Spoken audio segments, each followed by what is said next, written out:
again, and welcome back to Day 2 coverage of our RSA Conference 2024 live stream. I'm Jameson Cush from Tech Target Editorial and Ion Tech. If you missed us earlier today, we spoke with Alex Kalalfi and Ariel Waldman, Tech Target security reporters, covering all the trends and happenings here at the show. Speaking of happenings at the show, Sabrina Pollen.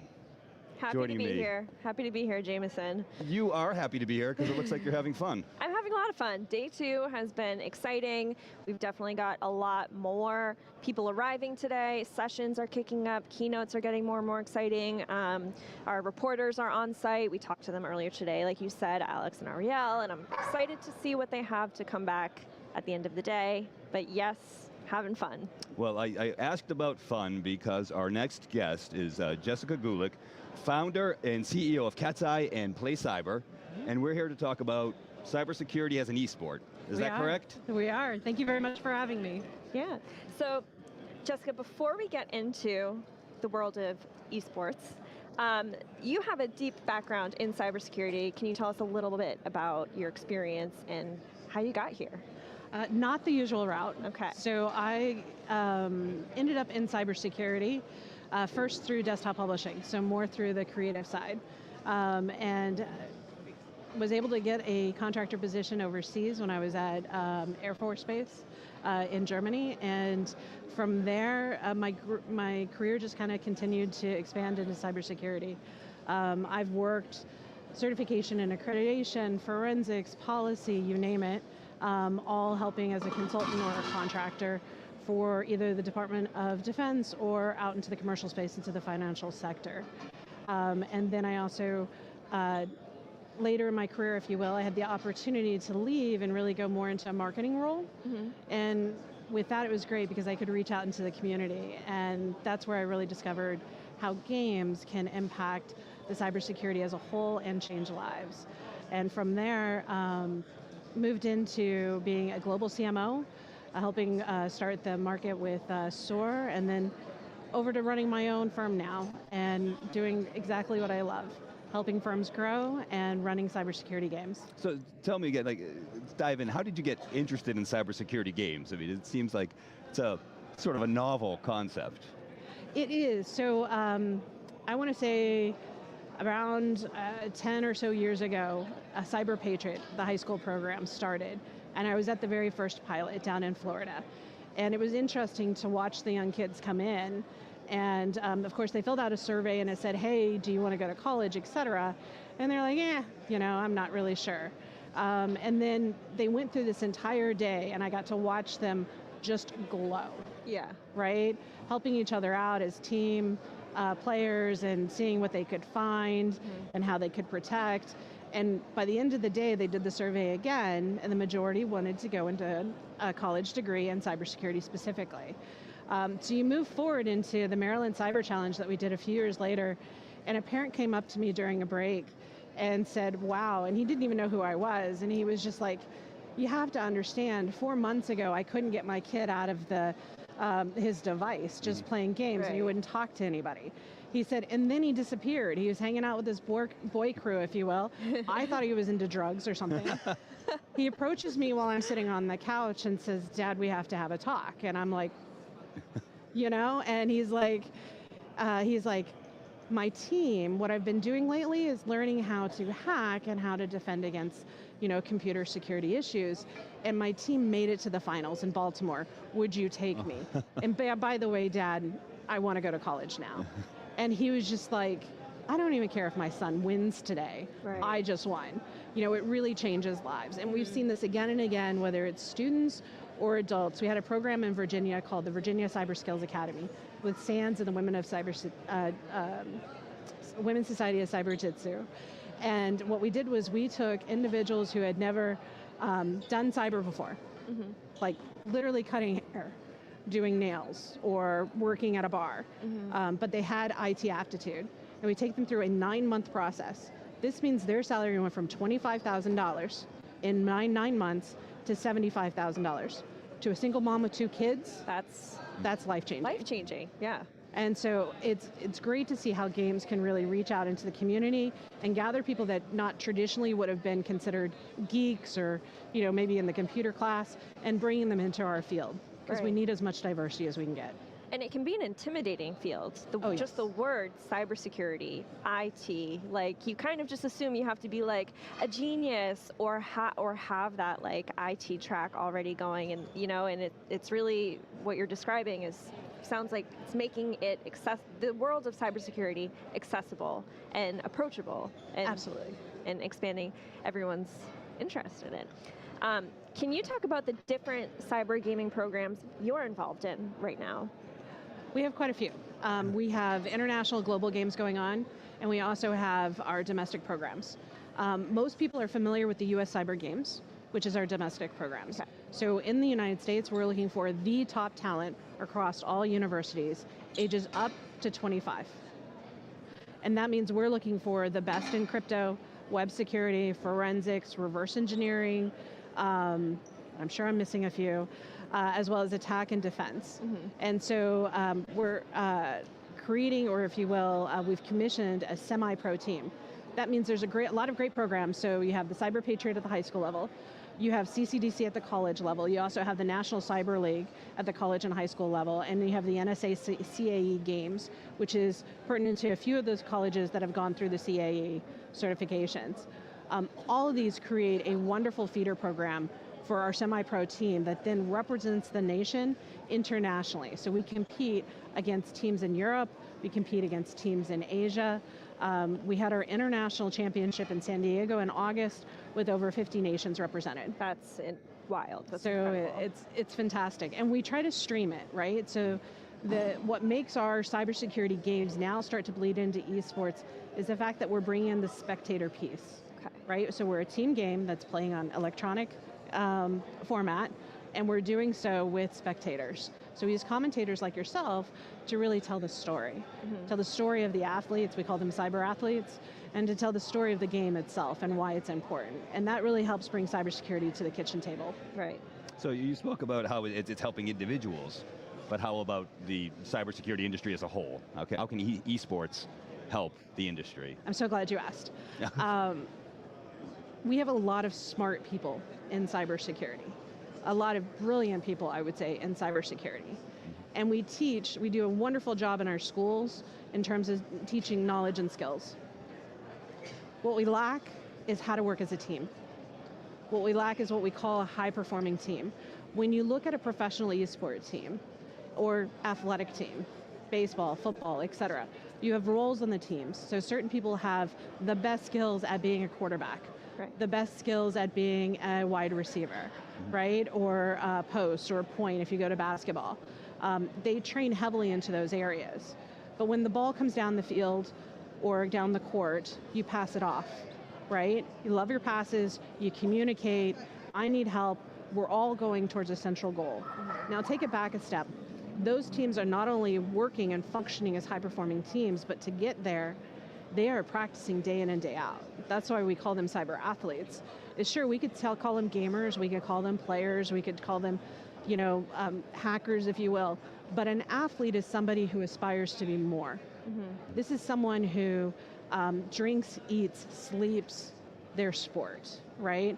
They want to be part of something bigger than themselves. They want to continue to push that limit. Mm-hmm. And that's what we're doing in cybersecurity. And it's so fun to watch them go from really smart, young individuals to being part of a high-performing team that can depend on each other. So when they get into the workforce, they know what to do, right? If you look at somebody who's been playing games and somebody who hasn't, and it's day one of the internship, the one who's been playing games has already walked around your facility. They already know where the weaknesses are. They're looking for opportunity. Whereas the one who doesn't even know to look, doesn't have the confidence to look.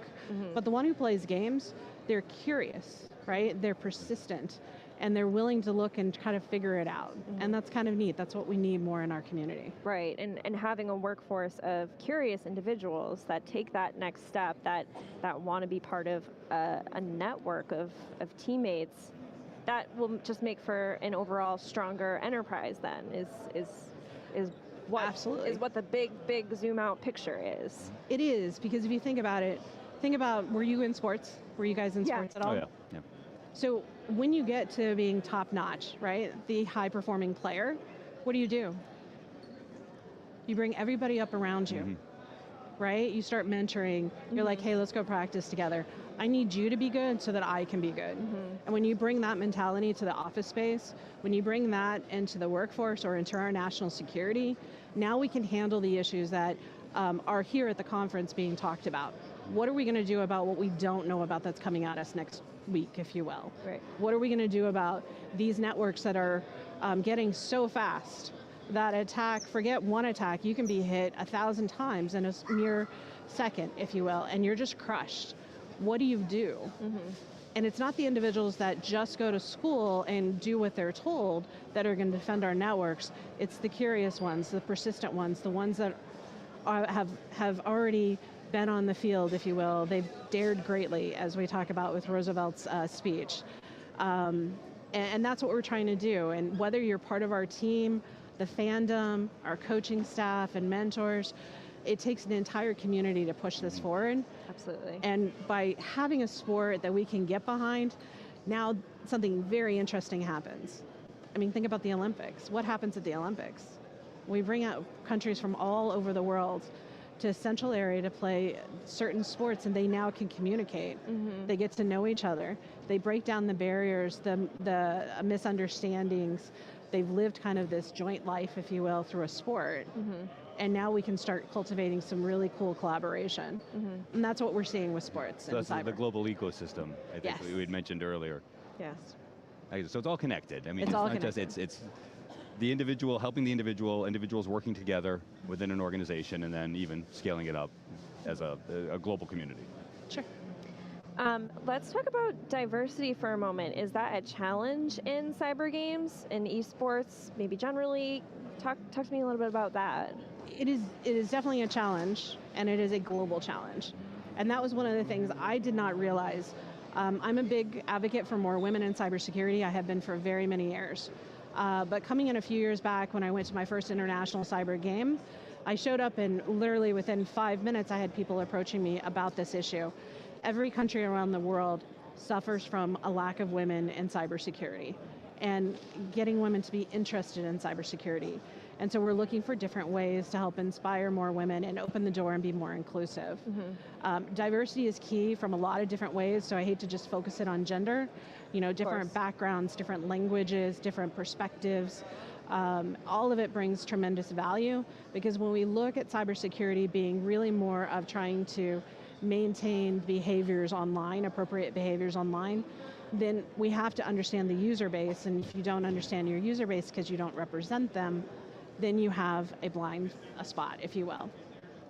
But in terms of gender diversity and women in particular, what we've done is we're working with Japan, teams from Japan and the UK, and we're introducing the very first US all-women's team this year. So I'm super excited about that. I did a lot of recon. I went to various different women's conferences, talked with my friends, said, you know, our US Cyber Games program and the team has been up for 3 years. Where are the women? Right. I know you have the skill set, you have the knowledge, you have the heart. Come play with us. And they're like, and finally I pushed and I realized, and I hadn't realized this before, it's not just about creating a safe spot. It's about when you're a woman in cybersecurity, when you came here to RSA even 5, 6, 7 years ago, you were considered a token woman. Right. There's a lot of pressure that we don't talk about that just happens in the morning, because you know you stand out. And when you stand out, you're very hesitant, feel like imposter syndrome, you know, do I fit? Everything just kind of feels off, if you will. Well, when you're the only woman on a sport team, what happens? The media wants to talk to you, right? You have to represent the thoughts, perspectives of every woman. Exactly, you have to represent. That's a lot of pressure. It is. And you're not looked at being the only woman on the team for your actual technical skills. In fact, you're questioned in many ways. You know, did you just get on the team because they needed another woman? You know, what is it? Kind of thing. And so there's a lot of pressure. So I think what happened is when we announced an all-women's team, all of a sudden the barriers went down. everybody's been reaching out. We've had over 40% of our registration women, which is unheard of. Amazing. And women are reaching out to me that are too old to be on the team, and they're complaining, which I love. Bring on the complaints. Because it means when I come out with an older team, you're ready. But we're starting off with under 28, 29 years of age. And if you're older and you have the skill sets, we still need coaches and volunteers and tech mentors and stuff. But it's great to see this, and it's not just happening here in the United States, it's happening globally. Absolutely. And I'm super excited to see this come about this year. So it seems like there's a lot happening, and a lot of progress. How about goals? What are the sort of next goals for cyber gaming, or your next goals? Ooh, that's a good question. I'm not sure I have an answer for that. Just trying to get past this year. Ultimately, we want cyber games to be part of every day with the community. Cyber games are open for all skill sets. There's a misunderstanding that the cyber games are really just for students. If you're in college or high school, go play games, you can get a career. The reality is, if you're a cybersecurity professional here at RSA, tell me where you can actually hack safely and not break the law. Yeah. I was on a webinar the other day for the International Women's Program, and a military representative was there, and they're like, come work for us, you can actually hack and we'll teach you, kind of thing. And I'm like, come play with us, you can actually hack. And we need to be able to push ourselves to the limit, right? And we need to do it in a safe place. And that's what games allow us really to do. And so the goal is to get more and more people involved in cyber games. And start having it so that it's almost annually, have total seasons. This year, our company is really going to be focused on what we call adult recreational cyber leagues. So just like you can go out and you can play baseball at 40, 50 years old, right? Or you can join a flag football team in your neighborhood or volleyball team. We want you to have a cyber team in your neighborhood where you can go get together, off hours, on the weekends, try your skills and learn from each other, and then play to win, bragging rights, prizes, you name it. And if we can get to that point where we have a few, hundreds of thousands of people playing, it could get really interesting. How about RSA Conference 2025? I would love it, and looking for partners to do it. I think it would be really exciting, particularly if it was attack and defense. Right. Where we're doing castle versus castle, and really seeing some of the key skills that you need in today's workforce. Well, it'd be super exciting. I would love to see if that was able to happen next year, and sounds like an exciting future. Having cyber games in the mainstream and just the awareness. Yes. Yeah. So where can we find out more about cyber games? So I would go to PlayCyber.com or uscybergames.com. So coming up, we have our opening. The way we work it is very much like an athletic program. We'll have our tryouts through a free US Cyber Open. That's all virtual, and that's May 30th at uscybergames.com. And then those that are qualified to be and interested to be on the team will go through an application process to get invited to a combine where we evaluate skill sets similar to football and baseball. And then from there, we do our selection and we do our draft day, just like the NFL draft day for our team. Excellent. Great. So it'll be great. All right. Excellent. Thank you. Anything else? Yeah. Anything else before we adjourn? No, thank you so much for having me. Thank you for teaching us We about the appreciate world it. This is fun. Every cybersecurity person we talk to here is having fun. They seem to really enjoy it, but this is something that we think is fun, I guess. Yeah, it's recreational fun. There we go. That's it. Well, thank you so much for joining us. Thank you. And thank you for joining us. I'm Jameson Cush for Tech Target Editorial and Ion Tech. Please like and subscribe, and join us again at 4 o'clock Pacific time. We'll be chatting with Ariel and Alex, covering all the happenings from day 2 at RSA Conference 2024.